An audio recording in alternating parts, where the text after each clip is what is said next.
Avant de commencer l'histoire, dites-nous d'où vous nous regardez en laissant un commentaire ci-dessous. Si vous aimez cette vidéo, n'oubliez pas de liker et de vous abonner. Passez une merveilleuse journée. Profitez de l'histoire, tout le monde. La fléchette a atteint le centre de la cible avec un bruit sourd et satisfaisant, pile entre les yeux de la photo accrochée au mur. Ethan Caldwell, 32 ans, milliardaire et PDG de Caldwell Enterprises, n'a même pas levé les yeux de son écran d'ordinateur. Il y était habitué. Chaque lundi matin, son assistante, Sophia Bennett, s'entraînait à lancer des fléchettes sur son portrait, toc. Une autre fléchette s'est plantée parfaitement au milieu du front photographié. « Bonjour, Sophie », a-t-il dit sans se retourner. « Bonjour, patron », a-t-elle répondu, ajustant son tir pour le prochain lancer. « Votre café est sur le bureau. Sans sucre, comme votre personnalité. » Ethan a sorry. 3 ans de travail ensemble, et Sophia était la seule personne qui osait lui parler ainsi. Elle était aussi la seule qu'il ne pouvait ni intimider ni renvoyer. Elle était trop douée dans son travail. Réunion annulée à 15 heures, a-t-elle poursuivi. Votre frère Lucas a appelé, il dit qu'il doit vous parler d'urgence. Laissez-moi deviner. Des paris, probablement. La porte s'est ouverte violemment. Lucas, le frère cadet et éternel fauteur de troubles, est entré précipitamment, verrouillant la porte derrière lui. Ethan, mec, j'ai merdé. Sophia soupilait. Quelle surprise. Sophie, ma chère, ce n'est pas le moment pour le sarcasme. Avec toi, c'est toujours le moment pour le sarcasme, Lucas. Ethan s'est enfin retourné. Qu'as-tu fait cette fois? Lucas s'est effondré dans un fauteuil, en sueur. Tu te souviens de ce riche russe, Dmitri Ivanov? Celui qui collectionne les expériences humaines bizarres? Non. Eh bien, je l'ai rencontré à Las Vegas. Et tu as parié quelque chose que tu n'aurais pas dû parier, a complété Sophia. 40% de l'entreprise. Un silence total. Ethan a cligné des yeux lentement. Tu as joué presque la moitié de Caldwell Enterprises. J'avais une série incroyable. Lucas, calme-toi.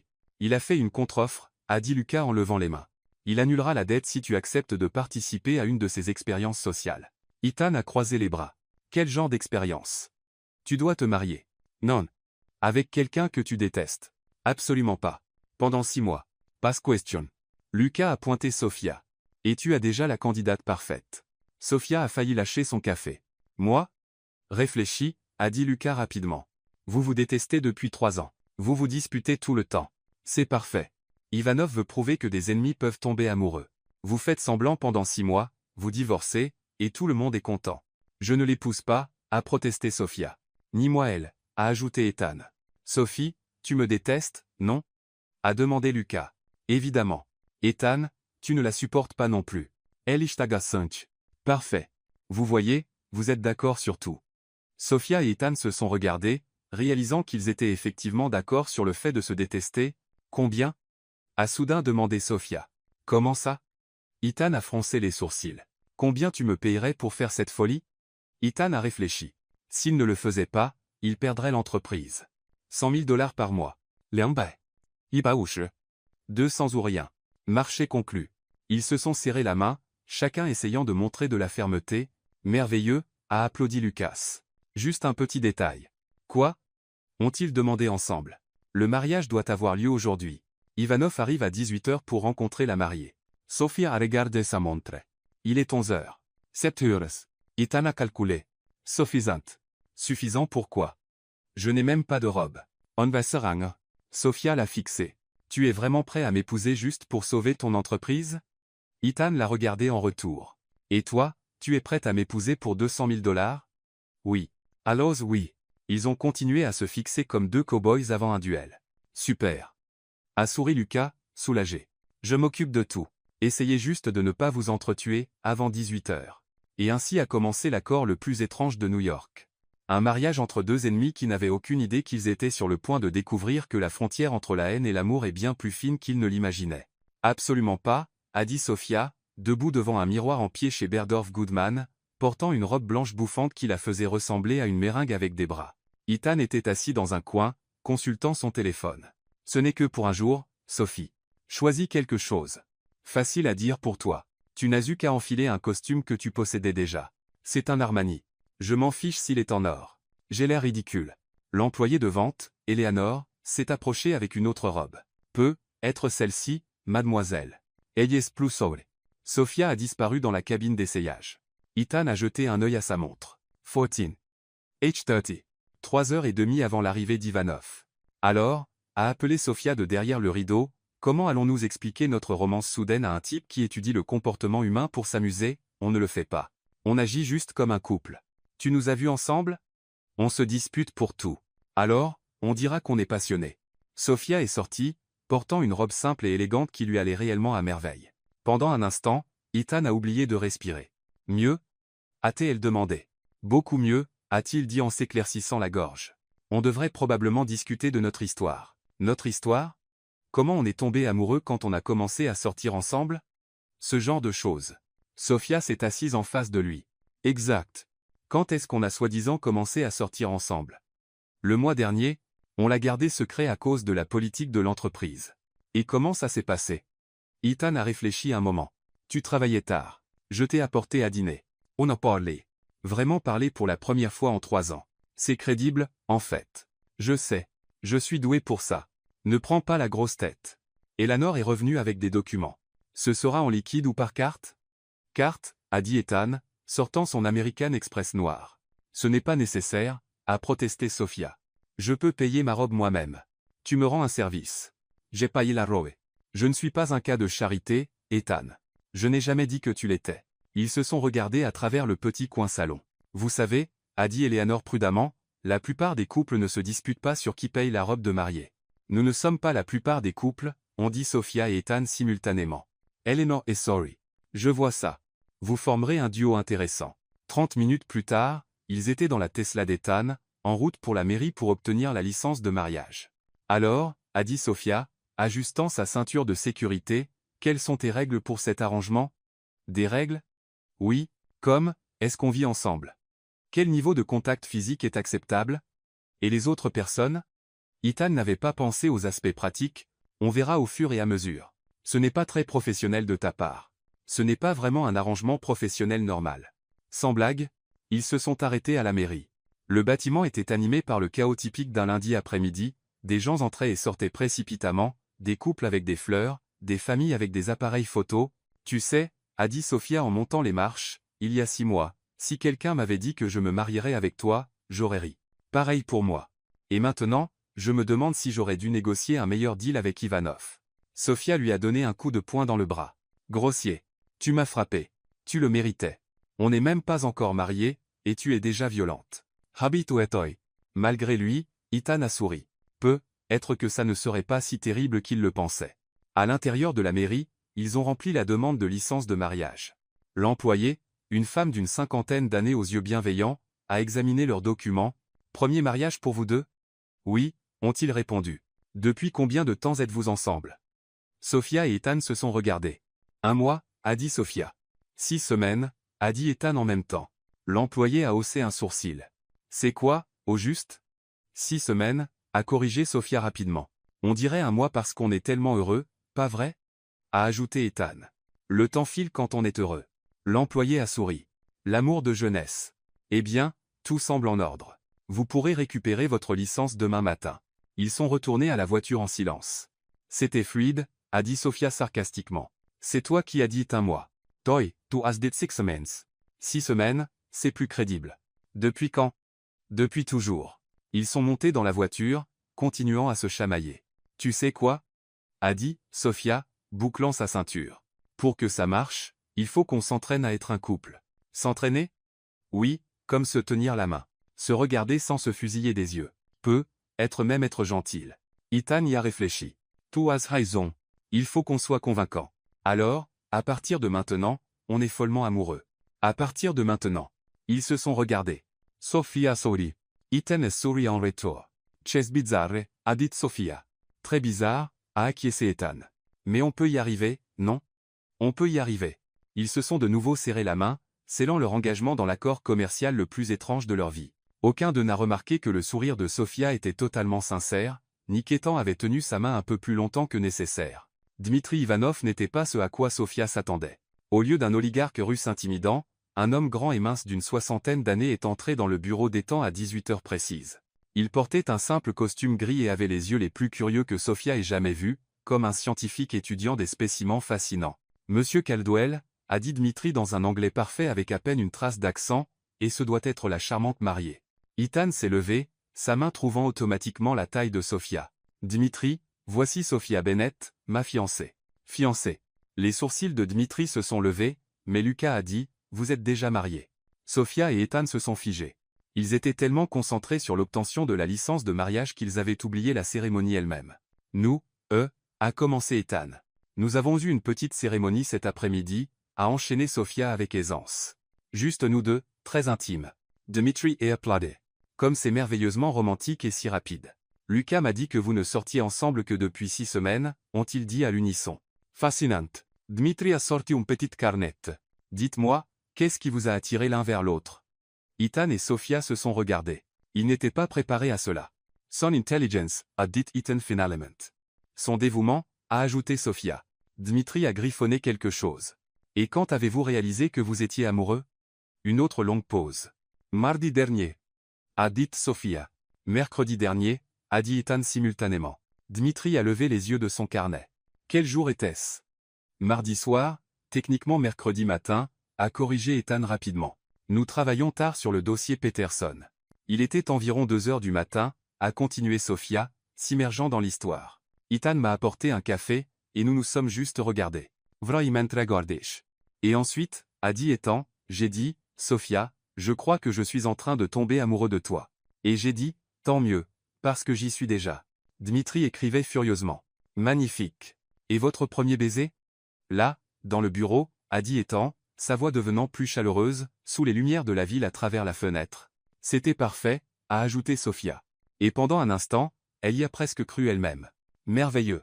Maintenant, je dois vous demander comment était votre relation précédente. Lucas a mentionné que vous vous disputiez constamment. Sofia rit. C'est exactement comme ça qu'on a su qu'on tenait l'un à l'autre. On ne devient pas aussi passionné pour quelqu'un dont on se fiche. Elle a raison, a dit Ethan, regardant Sofia avec ce qui semblait presque être une véritable affection. Toutes ces disputes n'étaient que des tensions non résolues. Des tensions sexuelles? A demandé Dmitri sans détour. Des tensions émotionnelles, a corrigé Sofia rapidement, ses joues devenant roses. Bien sûr, a souri Dmitri. Maintenant, pour que mon expérience fonctionne, vous devez vivre ensemble comme un vrai couple marié. Pas d'appartement séparé, pas de faire semblant en public tout en vivant séparément. Une immersion totale. Ce n'est pas un problème, a dit Ethan lentement. Excellent. Je passerai vous voir tous les mois. Des visites surprises, bien sûr. Nous ne devons pas contaminer l'expérience avec des préparations. Après le départ de Dmitri, Ethan et Sofia sont restés silencieux pendant 1 minute entière. Eh bien, a dit Sofia finalement, c'était terrifiant. Ils nous étudient vraiment comme des rats de laboratoire, et nous devons vivre ensemble. Ouais, une autre pause. Chez toi ou chez moi? A demandé Ethan. Le tien est plus grand. C'est vrai, mais tu devras apporter tes affaires.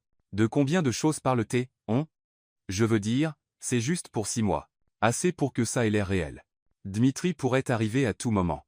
Sofia s'est levée. D'accord, allons emballer ma vie. 1 heure plus tard, ils étaient dans le petit mais confortable appartement de Sofia à Brooklyn.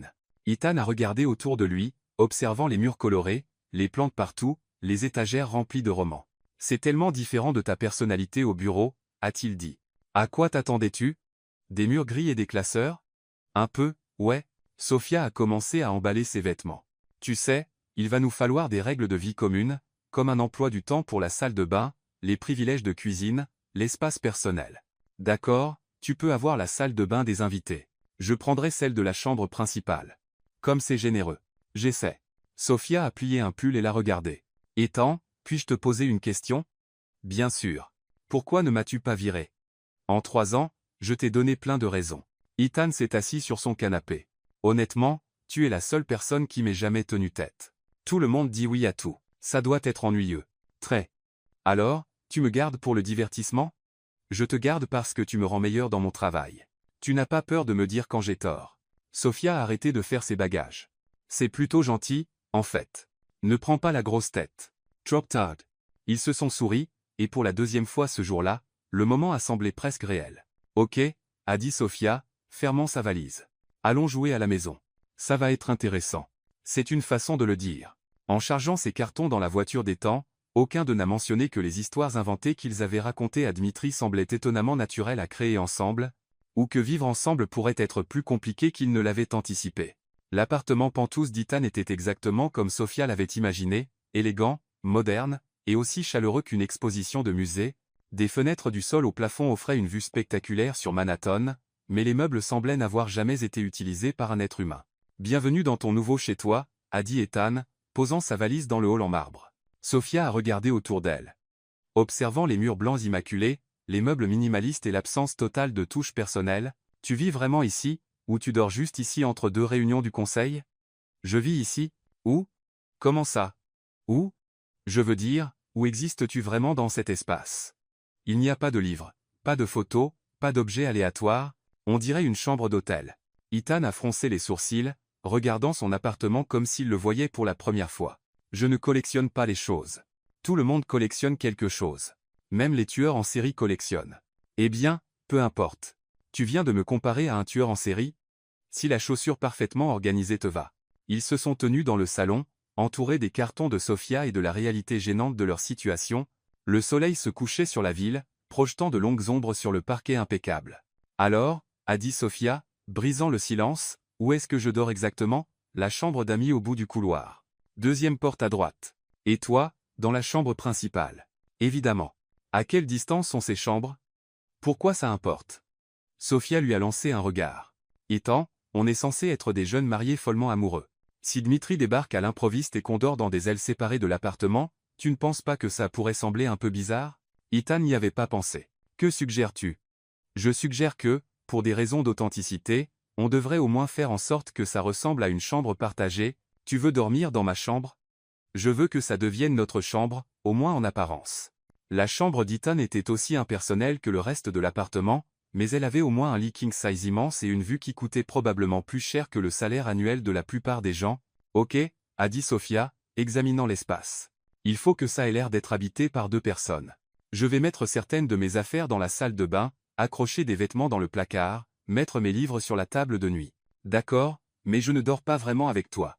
Je n'en rêve même pas. Tu peux prendre le canapé. Je ne vais pas dormir sur le canapé dans mon propre appartement. Alors, que suggères-tu ? » Ethan a regardé le lit. Il était énorme. Je suppose qu'on pourrait partager, tant que tu restes de ton côté. Crois-moi, ça ne sera pas un problème. Ils ont passé l'heure suivante à réorganiser la chambre pour qu'elle ait l'air habitée par deux personnes. Sophia a accroché ses robes à côté des costumes d'Ethan, a disposé ses produits de soins dans la salle de bain et a placé ses romans préférés sur la table de nuit auparavant vide. Voilà, a-t-elle dit, reculant pour admirer leur travail. Beaucoup mieux maintenant. On dirait vraiment que des humains vivent ici. Ça semble différent. Différent en bien ou en mal ? Juste différent. Ils ont commandé de la nourriture chinoise à emporter pour le dîner, mangeant directement dans les boîtes en s'asseyant sur le canapé blanc immaculé d'Ethan. Alors, a dit Sophia, utilisant ses baguettes pour attraper des nouilles aux mains, dis-moi quelque chose sur toi qui n'a rien à voir avec le travail. Pourquoi ? Parce que si on va être mariés, je devrais probablement en savoir plus sur toi que tes préférences en matière de café et ton aversion irrationnelle pour la police comique sans. Mon aversion pour comique, sans est totalement rationnelle. Tu vois, c'est exactement ce dont je parle. Qu'est-ce que tu fais pour t'amuser ? Ethan a réfléchi à cela plus longtemps qu'il n'aurait dû. Je fais du sport. Ce n'est pas amusant. C'est de l'entretien. Qu'est-ce que tu fais quand tu veux te détendre ? Je travaille. Ethan, ce n'est pas sain. Ça a bien fonctionné pour moi jusqu'à présent. Vraiment ? Quand as-tu ri pour la dernière fois ? Vraiment ri ? Je ris ? À quoi ? Tes talents de lancer de fléchettes ce matin étaient assez amusants. Sophia a failli s'étouffer avec ses nouilles.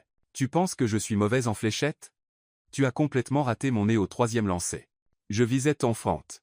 C'est encore pire, c'est une cible beaucoup plus grande. Malgré elle, Sophia a ri. Tout est terrible. On me l'a déjà dit.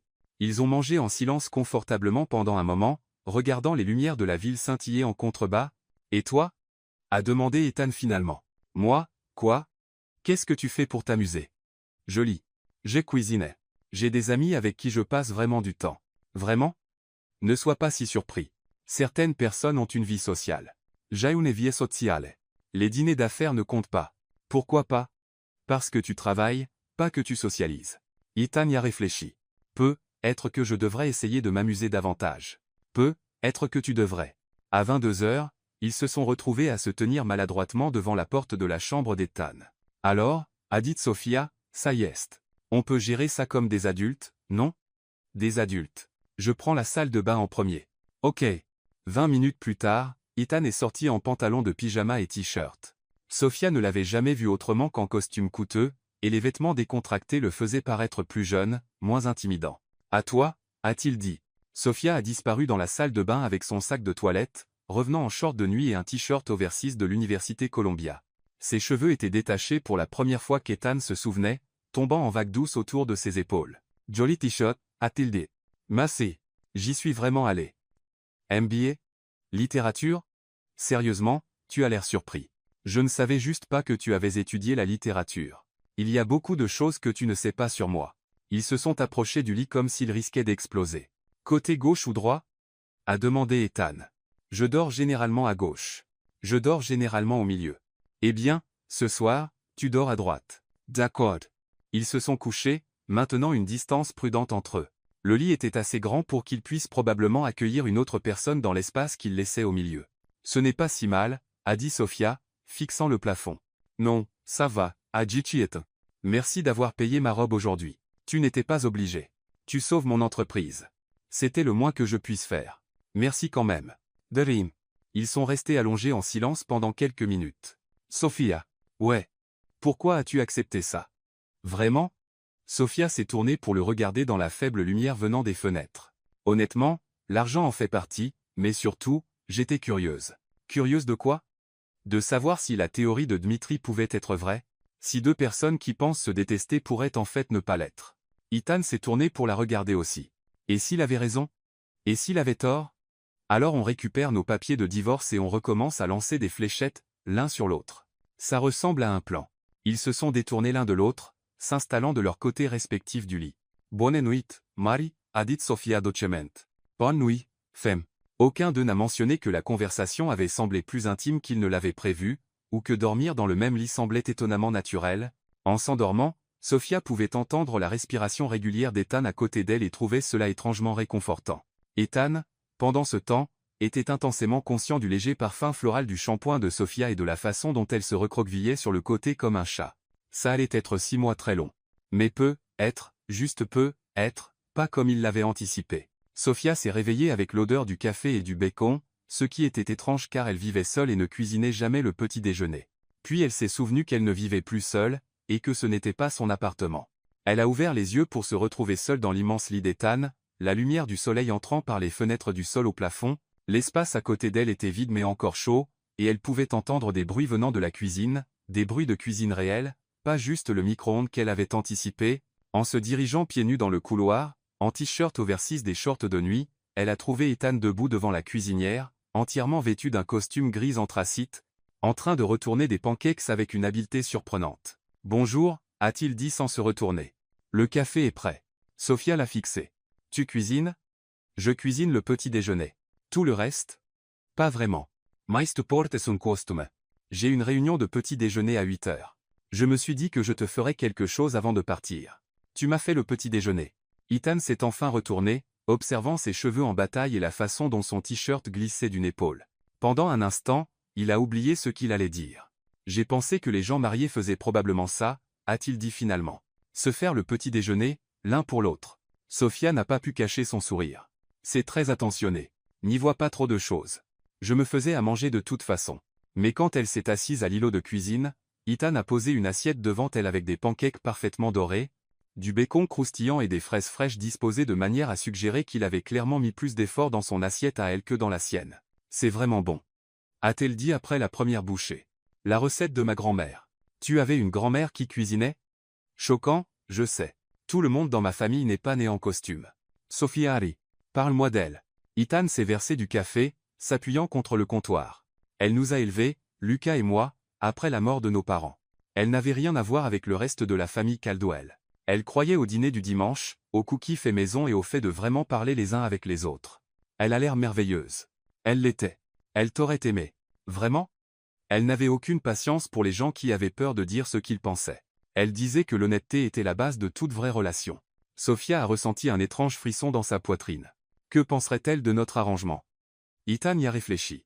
Elle dirait probablement qu'on était des idiots de ne pas avoir vu plus tôt ce qui était juste devant nous. Leurs regards se sont croisés à travers l'îlot de cuisine, et pendant un instant, la façade est complètement tombée, puis le téléphone d'Ethan a vibré. « Je dois y aller » a-t-il dit, consultant le message.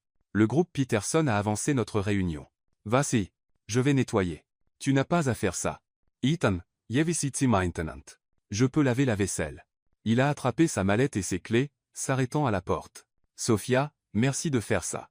Je sais que ce n'est pas facile. Merci pour les pancakes. Après le départ d'Ethan, Sophia a nettoyé la cuisine et s'est préparée pour le travail, essayant de ne pas penser à quel point toute la matinée avait semblé domestique. Elle était Sophia Bennett, une femme indépendante avec sa propre vie et ses propres objectifs. Elle n'était pas le genre de personne à avoir des papillons dans le ventre parce qu'un homme lui faisait le petit déjeuner, même si les pancakes étaient vraiment bons. Lorsqu'elle est arrivée à Caldwell Enterprise, la nouvelle s'était déjà répandue qu'Ethan Caldwell s'était marié. Le bureau de réception bourdonnait de rumeurs, et Sophia pouvait sentir les regards la suivre alors qu'elle se dirigeait vers l'ascenseur. Sophia. Mia, des ressources humaines, s'est pratiquement jetée sur elle. C'est vrai? Tu es vraiment mariée à M. Caldwell? Oui. Mais vous vous détestiez. On a surmonté nos différends. Comment? Quand? Hier encore, tu lançais des fléchettes sur sa photo. Sophia a réalisé qu'elle avait besoin d'une meilleure stratégie. Parfois, l'amour te trouve quand tu t'y attends le moins. C'est tellement romantique. Raconte-moi tout. Je devrais vraiment me mettre au travail. Mais Sophia, c'est énorme. Comment t'a-t-il demandé en mariage? Quand est la lune de miel? Vas-tu continuer à travailler ici? Sophia s'est échappée dans l'ascenseur, la tête lui tournant. Elle n'avait pas considéré que leur mariage serait le sujet des ragots au bureau ou que les gens auraient des questions, beaucoup de questions. Quand les portes de l'ascenseur se sont ouvertes à l'étage exécutif, elle a été accueillie par la vue d'un énorme bouquet de roses rouges posé sur son bureau. Elles sont arrivées il y a 1 heure, a dit Noah, un des cadres juniors. Chanceuse. Caldwell ne m'a jamais semblé être du genre romantique. Sophia a ouvert la carte avec des doigts tremblants. De l'écriture précise d'Ethan. Merci pour la meilleure matinée que j'ai eue depuis des années. Elle s'est effondrée dans son fauteuil, fixant les roses. C'était censé être faux. C'était censé être un arrangement commercial. Alors pourquoi les fleurs faisaient-elles battre son cœur? Sophia? La voix d'Ethan est sortie de l'interphone. Pouvez-vous venir ici, s'il vous plaît? Elle est entrée dans son bureau pour le trouver en train de faire les 100 pas derrière son bureau, se passant les mains dans les cheveux. On a un problème, a-t-il dit. Quel genre de problème? Un problème du type Dmitri Ivanov. Il est en bas. Visite surprise, comme il l'avait promis. Ça ne fait que 12 heures. Apparemment, il voulait nous observer dans notre environnement de travail naturel pour voir comment le mariage a affecté notre dynamique professionnelle. Sophia a senti la panique monter dans sa poitrine. Qu'est-ce qu'on fait? On agit comme un couple marié complètement amoureux. Au travail. Au travail. Ethan, hier on était patron et assistante. Aujourd'hui, on est censé être des jeunes mariés. Les gens vont remarquer le changement. Alors, il faudra qu'on les vende bien. Avant que Sophia ne puisse répondre, Ethan a traversé la pièce et a pris son visage entre ses mains. Qu'est-ce que tu fais? A-t-elle murmuré. Je rends ça crédible, a-t-il murmuré, et l'a embrassé. C'était censé être un faux baiser, une performance pour Dmitri, qui serait sans doute en train d'observer. Mais dès que les lèvres d'Ethan ont touché les siennes, Sophia a oublié Dmitri, l'arrangement, tout sauf le fait qu'Ethan Caldwell l'embrassait, et ce n'était rien comme elle l'avait imaginé, c'était doux, tendre et désespéré à la fois. Quand il s'est écarté, ils respiraient tous les deux fort. C'était, a commencé Sophia. Pour le spectacle, a dit Ethan rapidement. Pour Dmitri. Oui, pour Dmitri. Mais aucun d'eux ne s'est éloigné l'un de l'autre. Un coup à la porte du bureau a rompu le charme. Monsieur Caldwell, a appelé la voix de Dmitri. Puis-je entrer? Entrer, a appelé Ethan, la voix légèrement enrouée. Dmitri est entré avec un sourire entendu. J'espère que je n'interromps rien. Pas du tout, a dit Sophia, les joues encore rouges. On discutait juste du dossier Peterson. Oui, a ajouté Ethan, des discussions très intensives. Le sourire de Dmitri s'est élargi. Je vois ça. Dites-moi, comment le mariage a-t-il changé votre relation de travail? Sophia et Ethan se sont regardés. Eh bien, a commencé Sophia, nous sommes plus collaboratifs maintenant. Beaucoup plus collaboratifs, a acquiescé Ethan. Nous avons appris à mieux communiquer. Et les disputes? Quelles disputes? Ont-ils dit à l'unisson. Dmitri a sorti son carnet. Fascinante. Hier. Lucas m'a dit que vous vous disputiez constamment. Aujourd'hui, vous finissez les phrases l'un de l'autre. L'amour change tout, a dit Sophia, se rapprochant d'Ethan. Tout, a acquiescé Ethan, mettant son bras autour de sa taille. Dmitri a passé l'heure suivante à les observer travailler ensemble, prenant des notes sur tout, de la façon dont ils se passaient les documents, soigneusement, avec des contacts prolongés, à la manière dont ils discutaient des détails des projets à voix basse et intime, même lorsqu'il s'agissait de rapports budgétaires. Sophia se surprenait à s'appuyer sur l'épaule d'Ethan en examinant des contrats. Ethan trouvait des excuses pour effleurer ses doigts en lui passant des dossiers. Il partageait des sourires secrets et des blagues internes qui semblaient étonnamment naturelles. Remarquable, murmurait Dmitri, griffonnant furieusement. La transformation est assez spectaculaire. Quelle transformation? A demandé Ethan.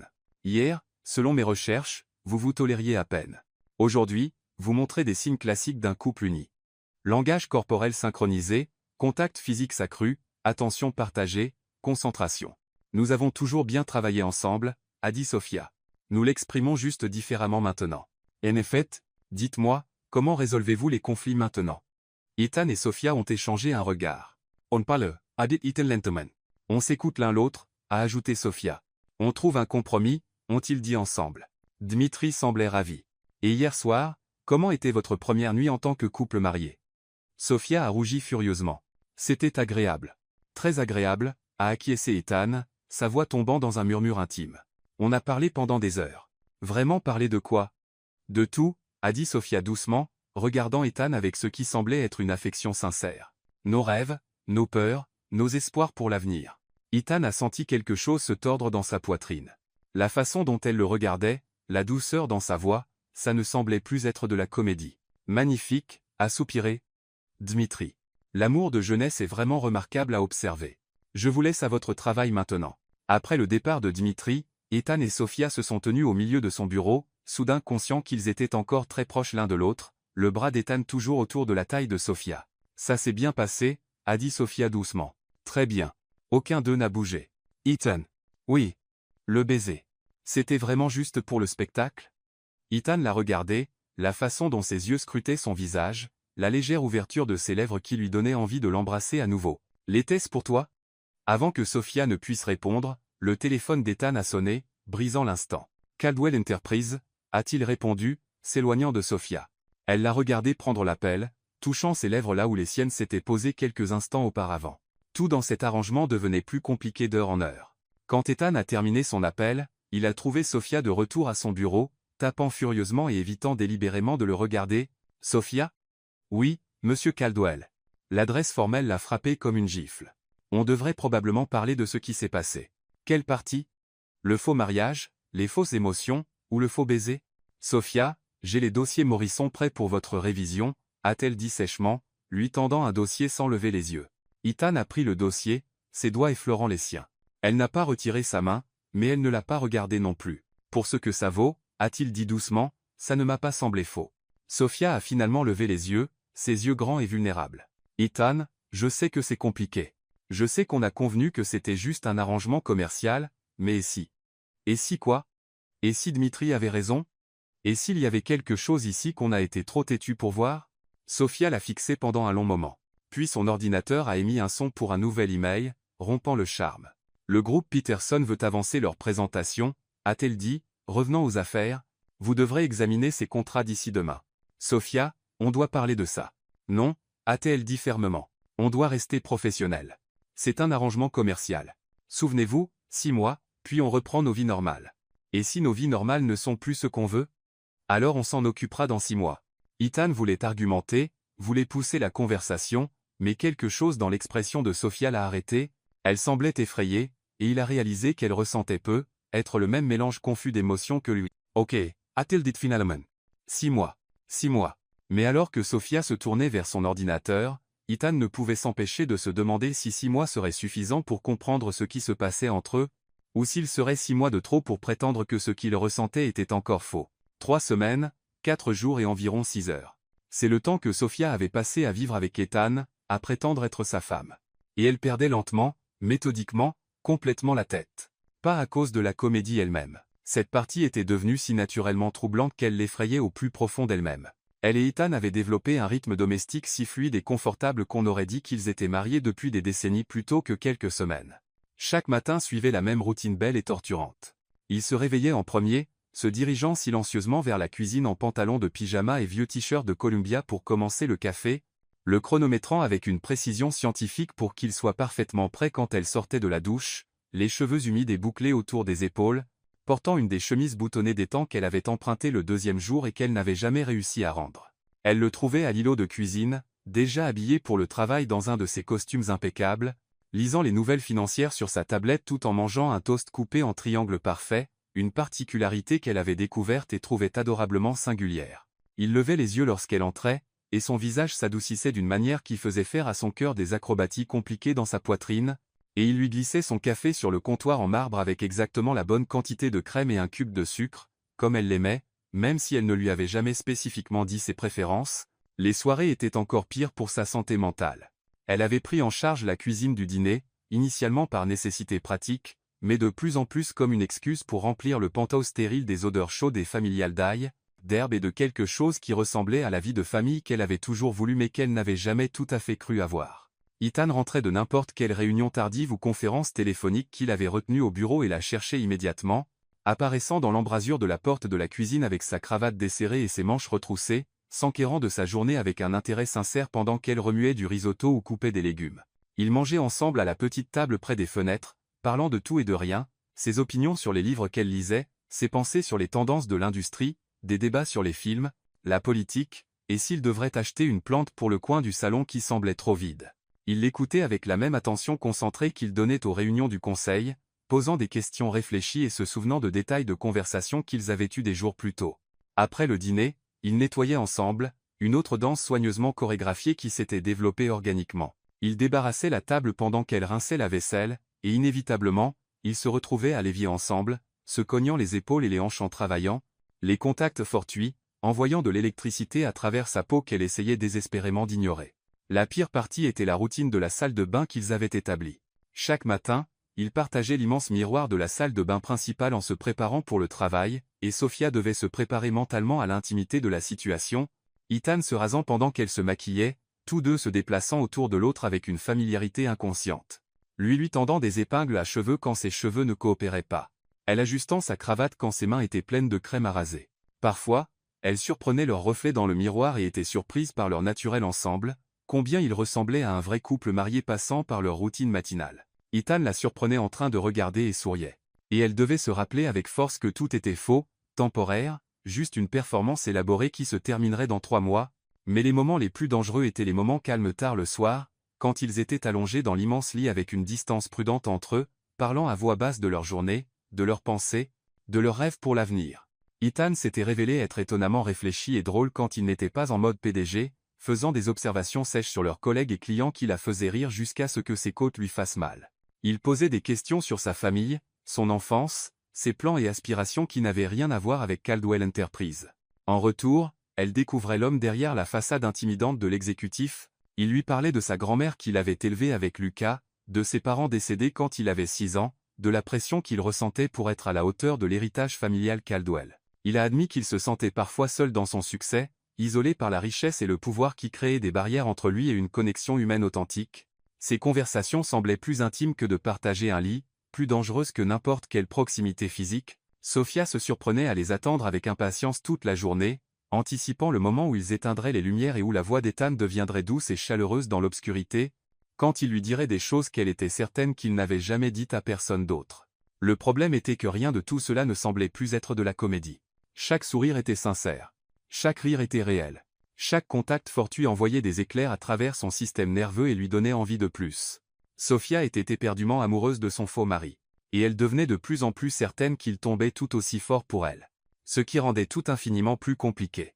Parce que se passerait-il quand les 6 mois seraient écoulés et qu'ils étaient censés redevenir patron et assistante qui se toléraient à peine? Comment était-elle censée s'asseoir en face de lui dans des réunions d'affaires et prétendre qu'elle ne savait pas à quoi il ressemblait au réveil, endormi, ébouriffé et incroyablement beau?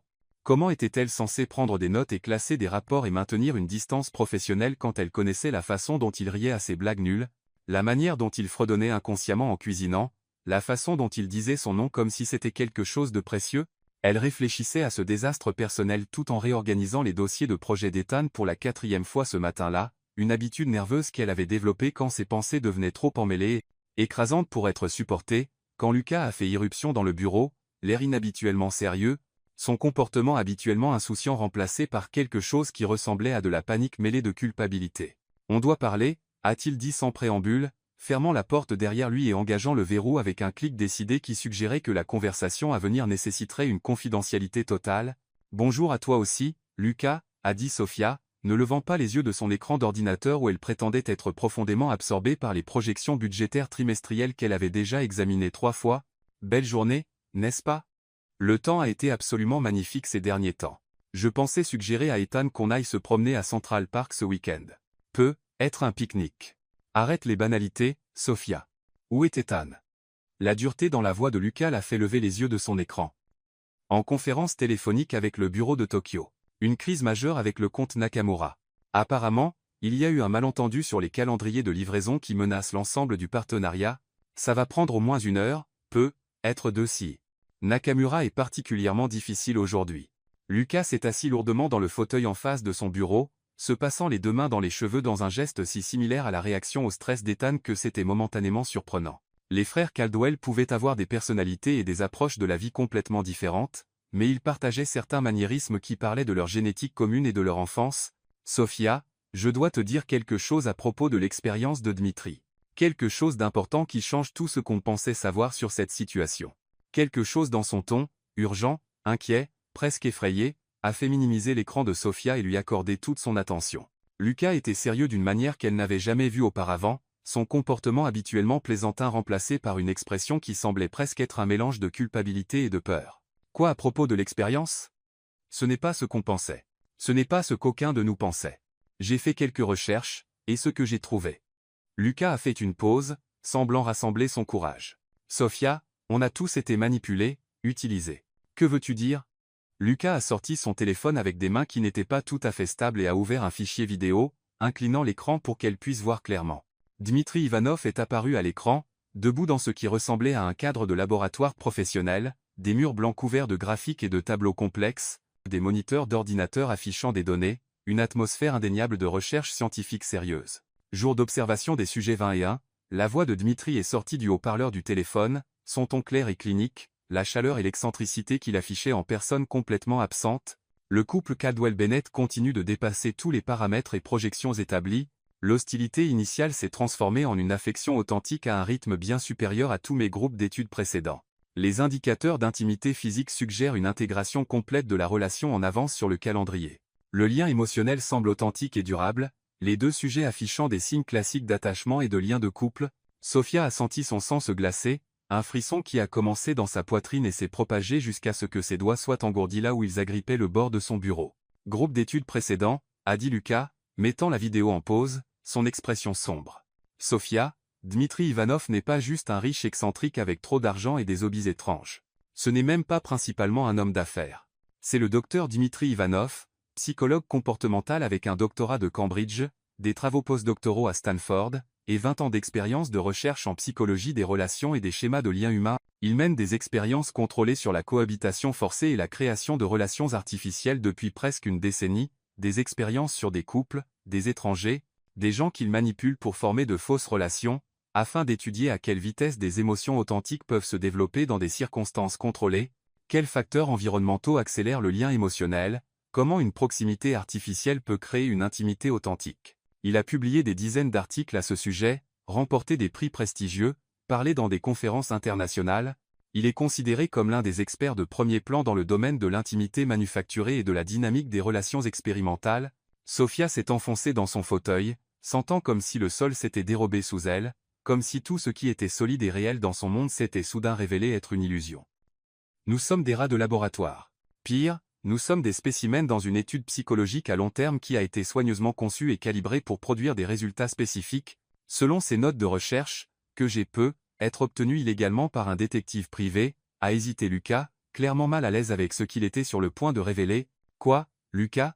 Qu'as-tu découvert? 93% de ces sujets finissent par former de véritables relations romantiques dans les 6 mois de cohabitation forcée, mais voici la partie cruciale, celle qui rend cela si dangereux. Les relations ne survivent à long terme que si les sujets découvrent que leurs sentiments sont réels, avant que l'expérience ne se termine officiellement, et qu'ils n'apprennent la vérité sur la manipulation. S'ils ne le font pas, ils reviennent à leur dynamique de relation initiale, généralement avec du ressentiment et des dommages émotionnels ajoutés parce qu'ils se sentent manipulés et utilisés. La nature artificielle de la manière dont la relation a commencé empoisonne toute chance qu'une relation réelle se développe naturellement par la suite. Ils finissent dans un état pire qu'au début, avec des problèmes de confiance et des barrières émotionnelles qui peuvent durer des années. Sofia a fixé l'image figée de Dmitri sur l'écran du téléphone de Lucas, son sourire clinique semblant maintenant sinistre et calculé au lieu de simplement excentrique. Depuis combien de temps sais-tu cela? Je l'ai découvert il y a 3 jours. J'essaie de trouver comment vous le dire à toi et Ethan depuis, en me demandant si je devais intervenir ou laisser les choses se dérouler naturellement. J'ai engagé un détective privé pour enquêter sur Dmitri après avoir commencé à me sentir coupable de ce dans quoi je vous avais entraîné. La culpabilité me rongeait. Sofia. Je pensais que je sauvais juste l'entreprise de ma propre stupidité. Mais il s'avère que j'ai être accidentellement détruit 2 personnes qui me sont chères. Coupable, Lucas? Tu aurais pu nous dire que c'était une véritable expérience psychologique dès le début. Yanya savait se passe. Je le jure sur la tombe de notre grand-mère, sur tout ce qui m'est sacré, je n'avais aucune idée de ce qu'il était vraiment quand j'ai conclu cet accord. Mais Sofia, a dit Lucas, se penchant en avant, l'expression intense et désespérée, l'important n'est pas comment on en est arrivé là ou qui est à blâmer. L'important, c'est ce que tu fais avec cette information maintenant. Que veux-tu dire? L'aimes-tu? La question flottait dans l'air entre eux comme un fil sous tension, dangereux, électrique et impossible à ignorer. Sofia a ouvert la bouche pour le nier, pour dire que tout était faux, une performance, une partie de la mascarade élaborée qu'il maintenait depuis des semaines, mais les mots ne venaient pas, car ils auraient été des mensonges, et elle était soudain trop fatiguée et trop émotionnellement à vif pour continuer à se mentir sur ce qu'elle ressentait. A-t-elle commencé, puis s'est arrêtée, la gorge serrée par l'émotion, parce que si c'est le cas, a continué Lucas doucement, sa voix plus douce maintenant, plus comme le beau-frère attentionné qu'elle avait appris à connaître au cours des dernières semaines, tu dois le lui dire bientôt, avant que les 6 mois ne soient écoulés, avant que vous ne vous convainquiez tous les deux que ce n'était que l'expérience, que la manipulation psychologique de Dmitri. Sofia s'est levée brusquement, marchant jusqu'aux fenêtres du sol au plafond qui offraient une vue spectaculaire sur Manhattan en contrebas. À 47 étages, les gens dans la rue ressemblaient à des fourmis, petits et insignifiants, vaquant à leur petite vie sans avoir la moindre idée des drames et des chagrins qui se jouaient dans les tours au-dessus d'eux. La ville semblait belle et écrasante, pleine de millions de personnes vivant leurs propres histoires d'amour compliquées. Peu importe ce que je ressens, Lucas. Tout cela a commencé par un mensonge, une manipulation psychologique. Comment construit-on quelque chose de réel et durable sur une telle fondation? Comment faire confiance à des émotions artificiellement induites par des circonstances contrôlées? En disant la vérité maintenant, en choisissant d'être honnête sur ce que tu ressens, peu importe comment ces sentiments ont commencé ou quelles circonstances les ont créés, et s'il ne ressent pas la même chose? Et si pour lui, tout cela n'a été que performance? Juste jouer un rôle pour sauver son entreprise? Et si j'étais la seule à m'être embrouillée et à avoir commencé à croire aux mensonges? Alors, tu sauras où tu en es, et tu pourras prendre des décisions basées sur la réalité plutôt que sur l'espoir, la spéculation et la peur. Mais Sofia, je vous observe tous les deux depuis 3 semaines. Je vous ai vu ensemble quand vous pensez que personne ne regarde, quand vous ne jouez pas pour Dmitri ou le bureau ou qui que ce soit d'autre, la façon dont il te regarde quand tu te concentres sur quelque chose, comme s'il mémorisait ton visage pour plus tard. La façon dont tu t'illumines quand il entre dans une pièce, même quand tu essaies de le cacher, la manière dont vous vous déplacez, l'un autour de l'autre en parfaite synchronisation, comme si vous dansiez sur une musique que vous seul pouvez entendre. Ce n'est pas une performance. Ce n'est pas de la manipulation. C'est une connexion réelle, une chimie réelle, un amour réel. Avant que Sofia ne puisse répondre, avant qu'elle ne puisse assimiler tout ce que Lucas lui disait, la porte du bureau s'est ouverte, et Ethan est entré, l'air stressé et légèrement ébouriffé, après ce qui avait clairement été une conférence téléphonique difficile et frustrante. Sa cravate était desserrée, ses cheveux habituellement parfaits en désordre à force de se passer les mains dedans, et il y avait des lignes fatiguées autour de ses yeux qui parlaient de la pression qu'il subissait avec la crise de Tokyo. « Lucas, qu'est-ce que tu fais ici ?» Il a regardé entre son frère et Sofia, ses instincts aiguisés de businessman, captant clairement la tension qui crépitait dans l'air, la façon dont Sofia se tenait rigidement près de la fenêtre et dont Lucas était assis en avant dans son fauteuil comme s'il était prêt à s'enfuir. « Tout va bien, Sofia. Tu as l'air bouleversée. Qu'est-ce qui se passe-t-il? Je rends juste visite à ma belle-sœur préférée, a dit Lucas, se levant rapidement et lissant son expression en quelque chose de plus neutre, bien que Sofia puisse voir l'inquiétude persister dans ses yeux.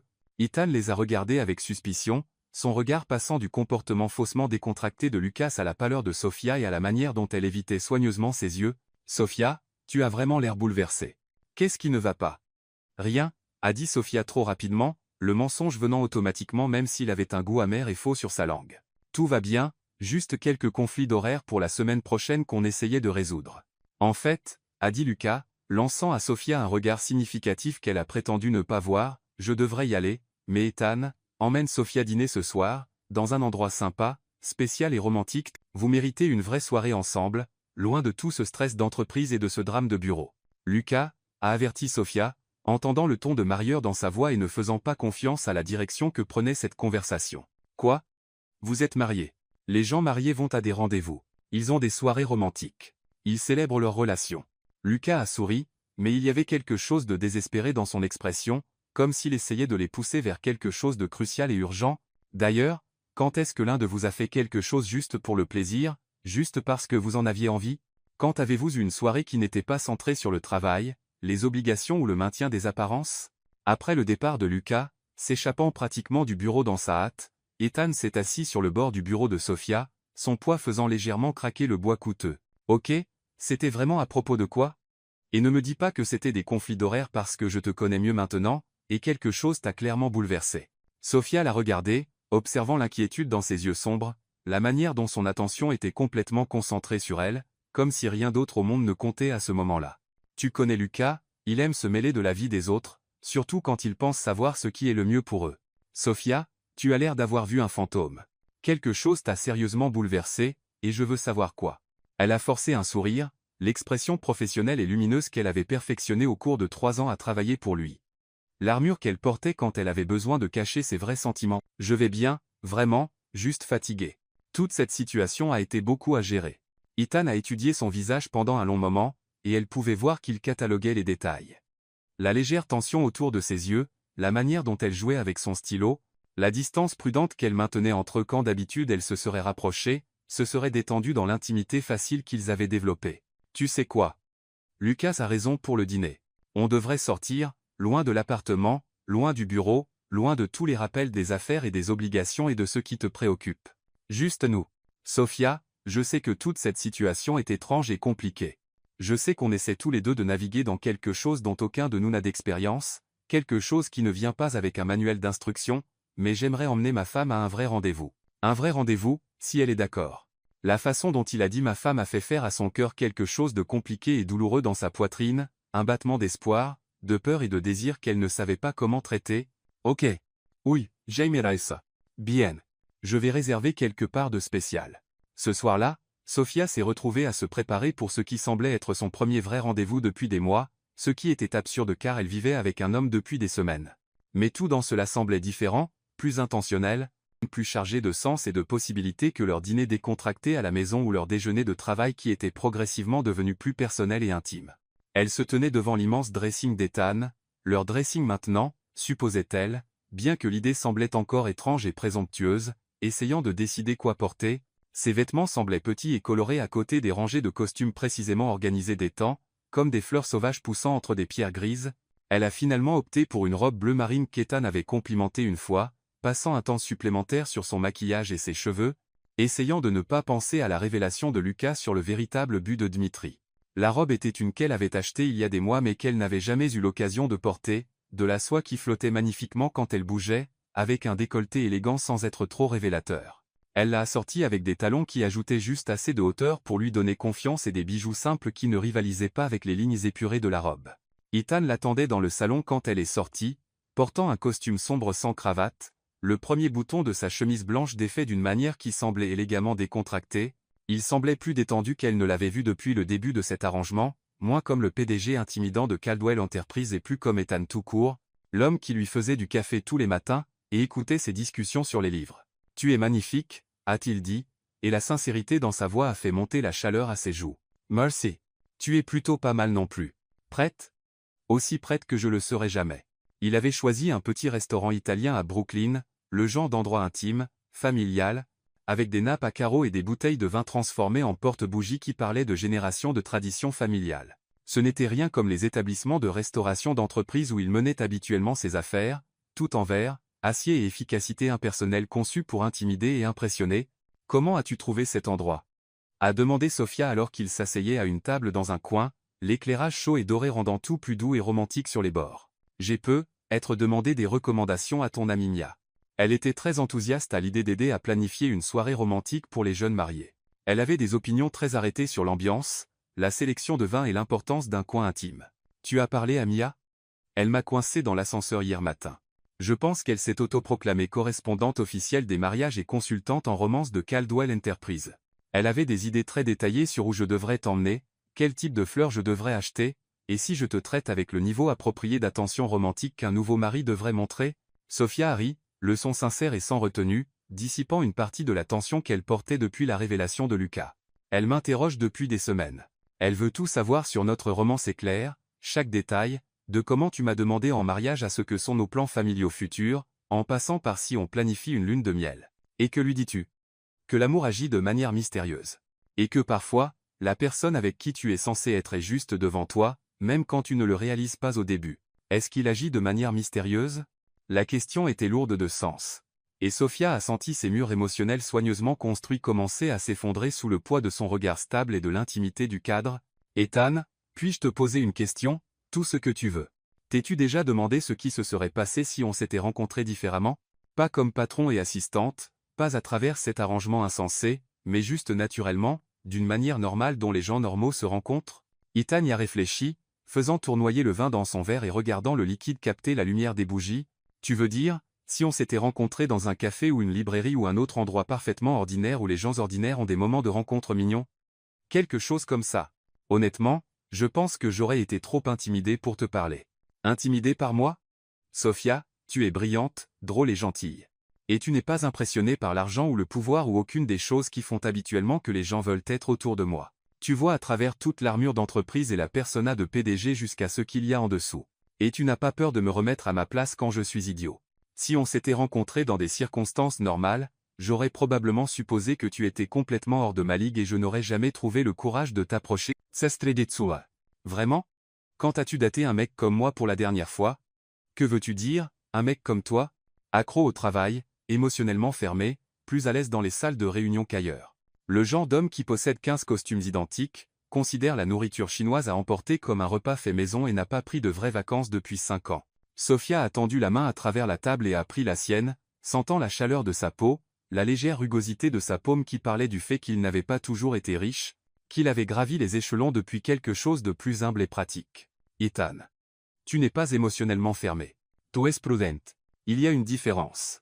Tu penses? Je le sais.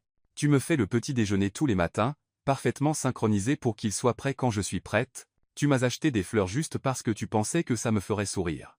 Tu te souviens comment j'aime mon café, quel livre je lis, quel genre de journée j'ai eu juste en regardant mon visage quand je passe la porte. Tu poses des questions sur ma famille, mes rêves, mes pensées sur tout, de la politique à l'art, en passant par si on devrait acheter une plante pour ce coin vide du salon. Ce ne sont pas les actions de quelqu'un qui est émotionnellement indisponible.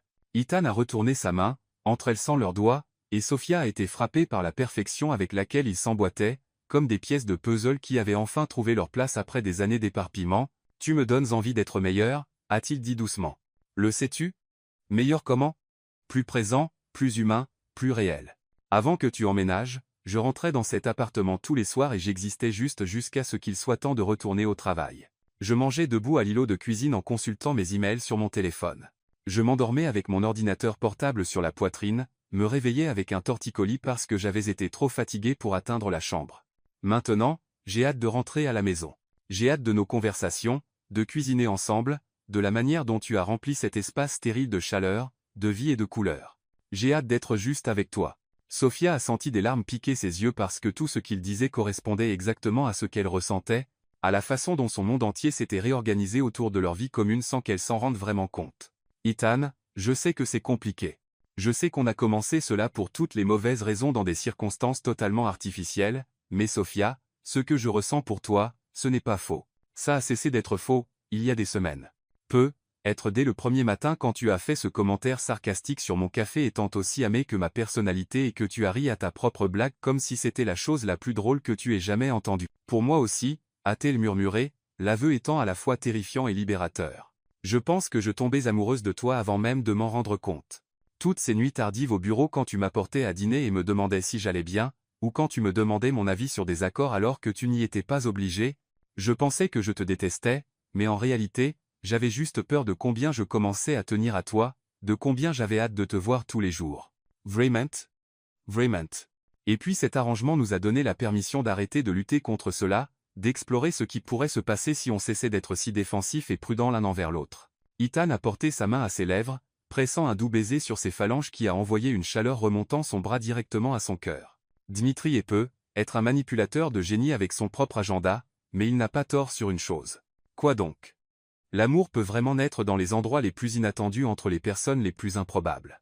Le cœur de Sofia s'est arrêté parce qu'il l'avait dit, le mot autour duquel il dansait depuis des semaines sans oser le prononcer à voix haute. Un mot. Ethan a réalisé ce qu'il avait dit, ses yeux s'élargissant légèrement alors que les implications le frappaient. Je viens de dire que je t'aime. Oui, je crois que tu l'as fait. Et au lieu de répondre avec des mots, Sofia s'est penchée à travers la table et l'a embrassé, doucement, tendrement, plein de toutes les émotions qu'elle avait retenues pendant des semaines. Ce n'était pas comme leur baiser de performance, ceux qu'ils avaient partagés pour le bénéfice de Dmitri ou quand des collègues regardaient, celui-ci était juste pour eux, honnête, vulnérable et réel. Je t'aime aussi, a-t-elle murmuré contre ses lèvres. Quand ils se sont séparés, ils souriaient tous les deux comme des adolescents ayant partagé leur premier baiser, étourdis par le soulagement de dire enfin la vérité qu'ils portaient tous les deux. Alors, a dit Ethan, la voix légèrement essoufflée, que se passe-t-il maintenant? Maintenant, on arrête de prétendre qu'on est marié et on commence à l'être vraiment, et l'accord des 6 mois? Et l'expérience de Dmitri? Qu'importe, Ethan? Si tu veux être avec moi parce que tu m'aimes, pas à cause d'un arrangement ou d'une expérience psychologique, alors le calendrier n'a pas d'importance. Les circonstances qui nous ont réunis ne définissent pas ce qu'on choisit de faire maintenant. Es-tu en train de dire ce que je pense que tu dis? Je dis que être l'expérience de Dmitri a trop bien fonctionné, être qu'on n'a pas besoin de 6 mois pour savoir si c'est réel. Être qu'on le sait déjà. Ethan a fait signe au serveur pour l'addition, ses mouvements empreints d'une urgence soudaine. Rentrons à la maison. À la maison. Notre maison. Là où est notre place. Ensemble.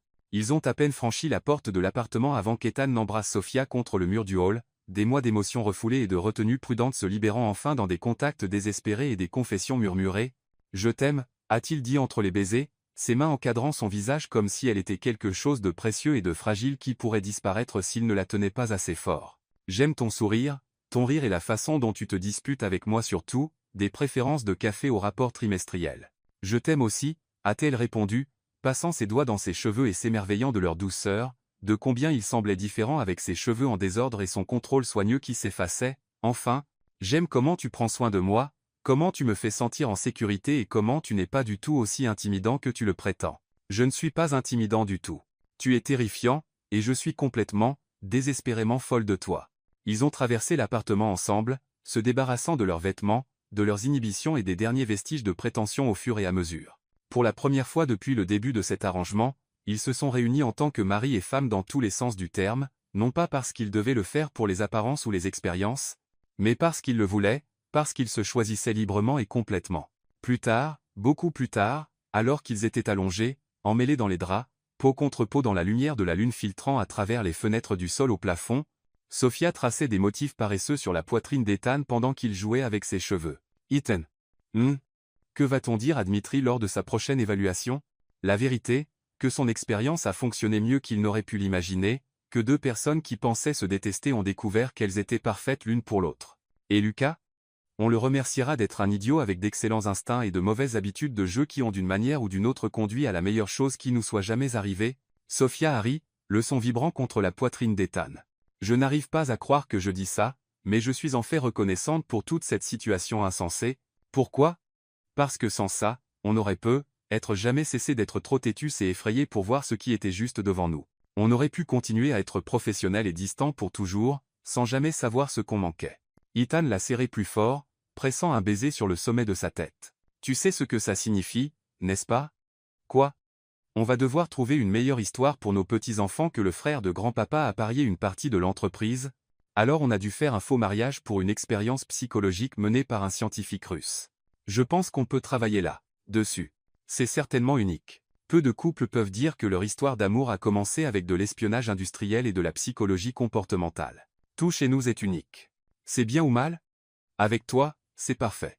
Le lendemain matin a apporté leur premier véritable test en tant que couple réellement engagé plutôt que des acteurs jouant des rôles.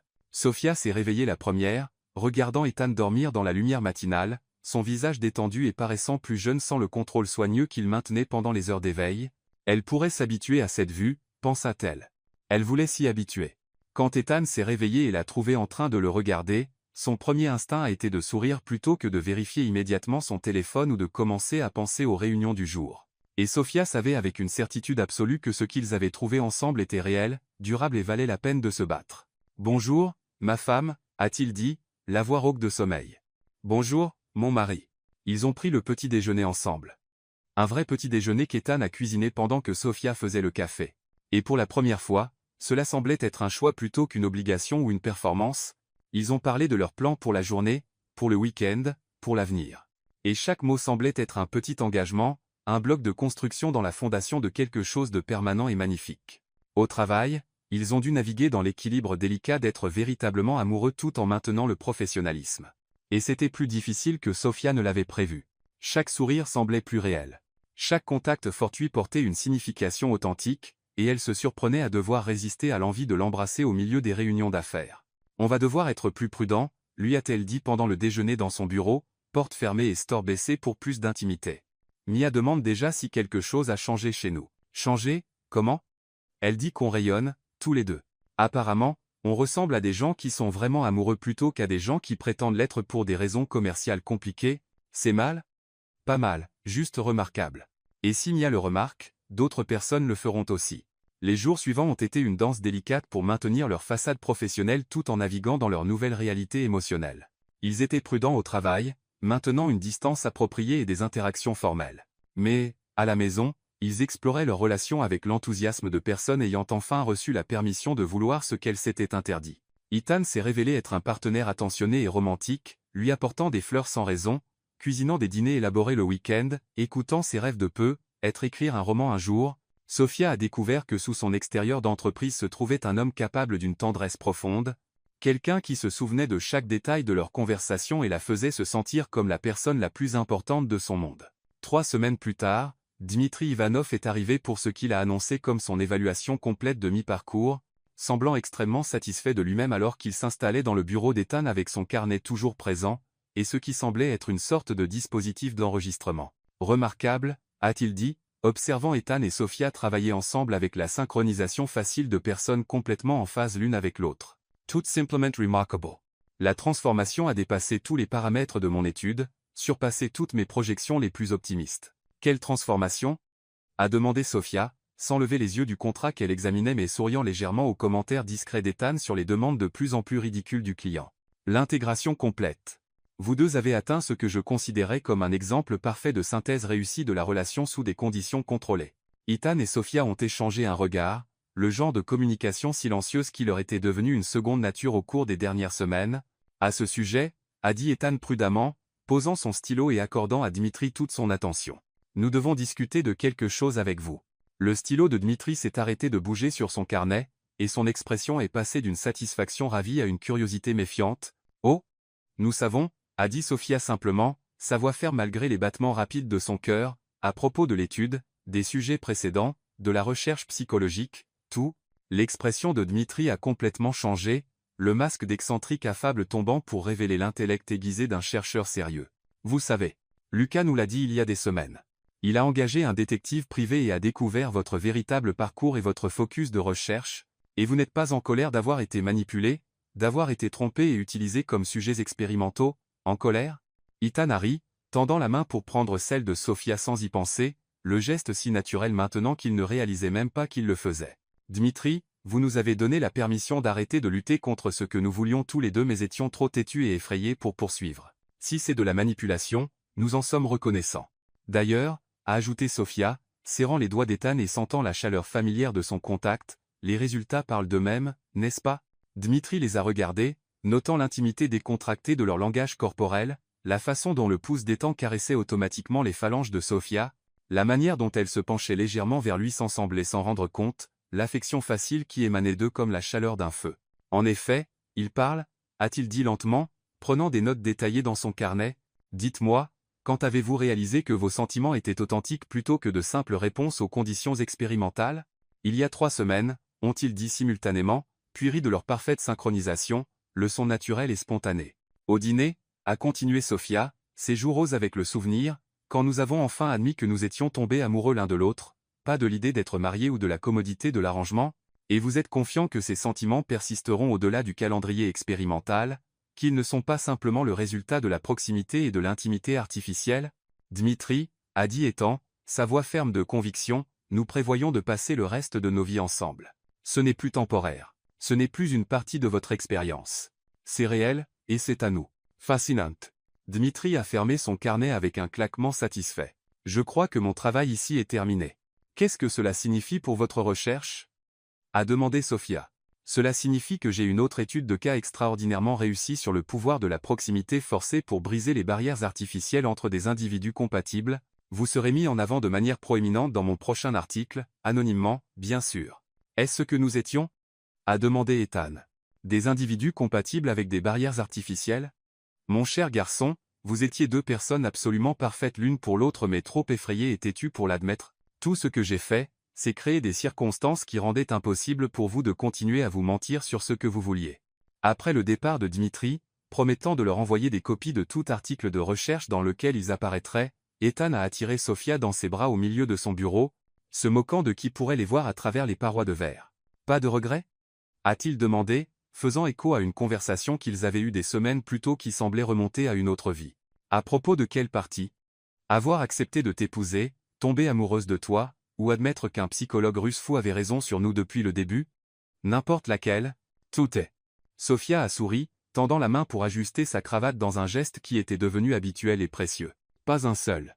Juste qu'il nous a fallu 3 ans et un faux mariage pour comprendre ce qui aurait dû être évident, dès le départ. Eh bien, on y est arrivé finalement. Oui. Et maintenant? Maintenant, on vit heureux pour toujours. Ça me semble parfait. Ethan a embrassé sa femme, sa vraie femme, la femme qu'il aimait plus qu'il n'avait jamais cru possible d'aimer une autre personne, et a pensé que parfois, les meilleures choses dans la vie venaient vraiment des circonstances les plus improbables. L'amour, s'avère-t-il, se moquait de la logique, de la planification ou des procédures appropriées, il trouvait son chemin malgré tout, même lorsqu'il avait besoin d'un peu d'aide scientifique. 2 mois plus tard, Ethan a surpris Sofia avec un week-end dans une petite maison dans les Hamptons, prétendant qu'il devait discuter de questions d'affaires importantes avec elle. Sofia était suspicieuse. Ils voyageaient rarement ensemble pour le travail, et Ethan semblait inhabituellement nerveux à propos de ce qu'ils voulaient discuter. De quoi s'agit-il vraiment? A-t-elle demandé alors qu'ils marchaient le long de la plage au coucher du soleil, les vagues léchant doucement leurs pieds. Un homme ne peut-il pas emmener sa femme dans une escapade romantique sans avoir d'arrière-pensée? Il peut, mais tu agis bizarrement depuis ce matin. Tu n'arrêtes pas de vérifier ta poche comme si tu avais peur d'avoir perdu quelque chose. Ethan s'est arrêté de marcher et s'est tourné pour lui faire face, son expression sérieuse et légèrement nerveuse d'une manière qui a fait sauter un battement à son cœur. Sofia, je sais qu'on est déjà mariés. Je sais qu'on a déjà prononcé des vœux, signé des papiers et fait des promesses, mais ces promesses ont été faites sous de faux prétextes, pour toutes les mauvaises raisons. Ethan, que dis-tu? Au lieu de répondre, Ethan s'est mis à genoux dans le sable, sortant une petite boîte en velours qu'elle a reconnue comme venant de Tiffany. Je dis que je veux faire ça correctement. Je veux te le demander correctement, librement, sans expérience, arrangement ou pressions extérieures. Sofia Bennett. Veux-tu m'épouser? Vraiment m'épouser? Parce que tu m'aimes et que je t'aime, et que nous voulons passer nos vies ensemble. Sofia l'a fixé, cet homme puissant à genoux dans le sable avec la brise océanique ébouriffant ses cheveux, tenant une bague qui captait les derniers rayons du soleil. Ethan Caldwell, es-tu en train de demander en mariage ta propre femme?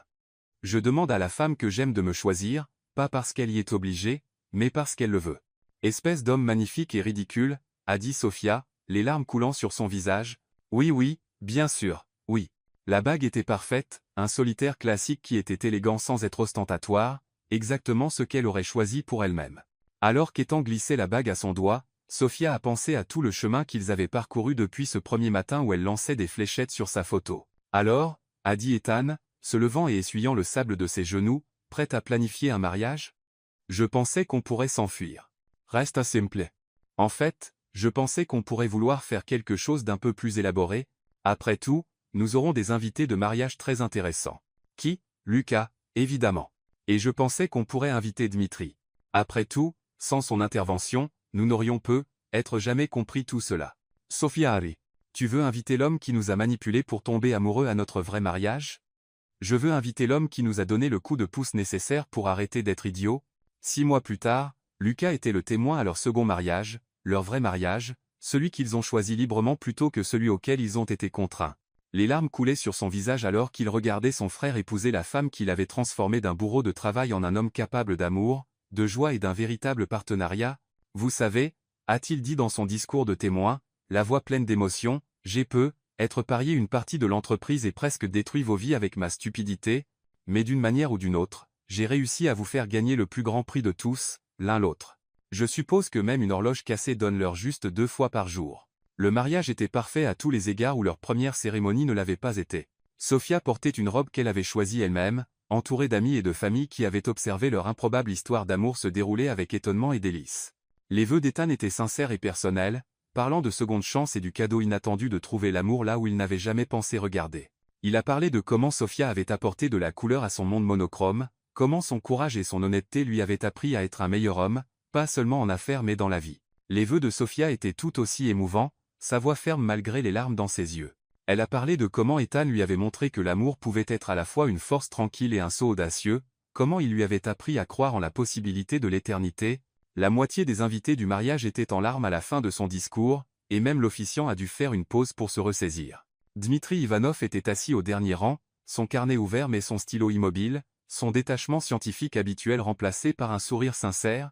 Il semblait moins un chercheur manipulateur et plus un oncle fier assistant à une étape familiale.